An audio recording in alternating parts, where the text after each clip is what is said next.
This is the story of 3 men, 1 woman, and a hideous creature. They all have different personalities, and yet they all share one basic desire: happiness. They will all try to find it in a different way, some through material gain, others through acceptance, depending on the balance of their id and superego. Meet Tom Buchanan. He derives happiness from the conquest of females and finds pleasure in materialistic gain. Here we see him dancing with multiple women with the intention of later fornicating with and demeaning them. Tom also revels in demonstrating his masculinity by beating women and using them as sexual objects. This represents the human mind's focus on sexual pleasure, which satisfies the id. Lonely, I'm Mr. Lonely.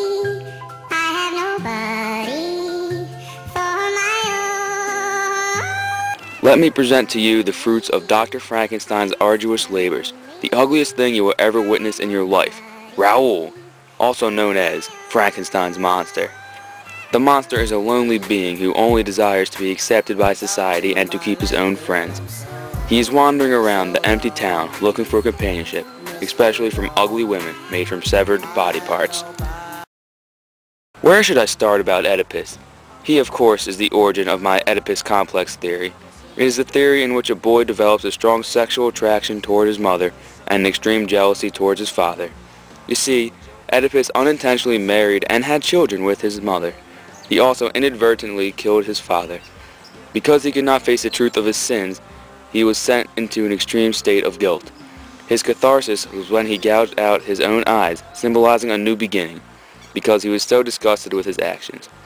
Here, we see poor Oedipus mourning over the trauma of his past, unsure of how he can achieve the happiness that he seeks. The Invisible Man, an aspiring black man who struggles to overcome racial barriers in society, can be found in his hole, located in the slums of Harlem. At one point in his life, he was a hard-working activist who served for the Brotherhood. But now, he is poor, lonely, and neglected, a pathetic excuse for a man.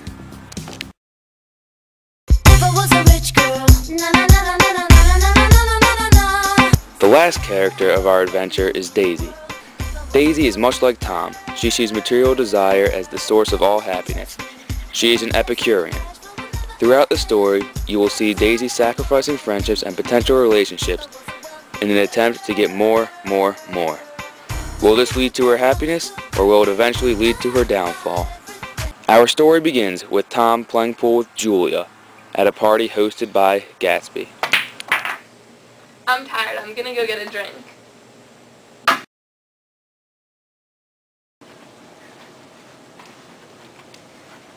Hey babe, what's your name?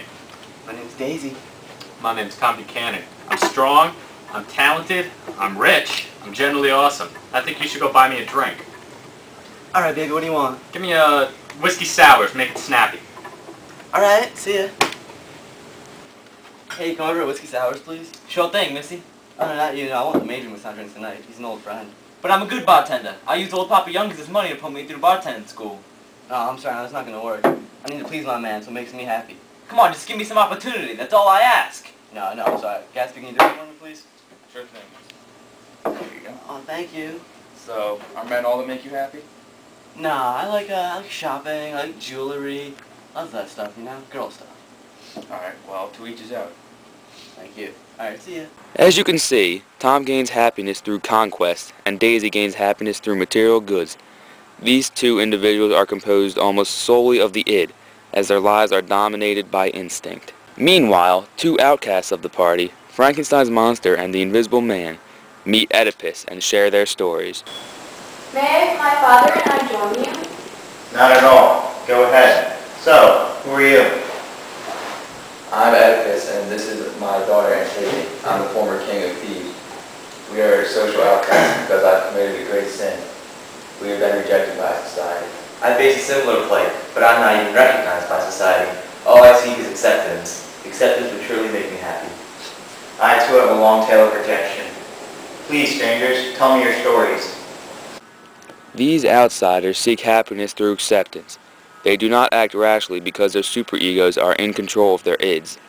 As you can see, Tom and Daisy are too focused on their id, instant gratification, while the monster, Oedipus, and the Invisible Man are too focused on their superego, long-term goals. The truth is that they need a balance of the two in order to achieve happiness. Now, let's get back to Tom and Daisy. Hey, you want to get out of here? Alright, babe, let's get something to eat. Sounds good. Alright. For as long as I can remember, I've been invisible to everyone around me, even my own kin. I try to fit in and try not to start trouble, but wherever I go, trouble follows, and I get shunned from every social group known to man. I came across this group known as the Brotherhood that took me in. Little did I know they were only using me for their sick and twisted scheme of preventing the concept of social equality amongst blacks and whites. Wow, that's horrible. Why would they try and prevent equality? I would do anything for any type of equality. I can't even find someone that would sit and talk with me. All I want is a friend and acceptance. I feel the same way, Monster. I've committed so many sins, I don't see the point in living anymore. I have an idea. How about we venture and find our true happiness? We have nothing to lose. Are you guys in? Oedipus is right. Let's go find our happiness. You and Monster, Let's do this! Ahoo! Ahoo! Ahoo! Alright, Antigone. You can go off into the party while my new friend and I find our acceptance. Are you sure, Father? I will love nothing more than help you for the rest of my life. Yes, it's quite alright. I can get off on my own now. Thank you, Father. Their superego encompasses long-term and spiritual goals. These three have compromised their basic desires for the possibility of long-term happiness. Now, we will find out how these 5 characters meet and join together on their quest for happiness.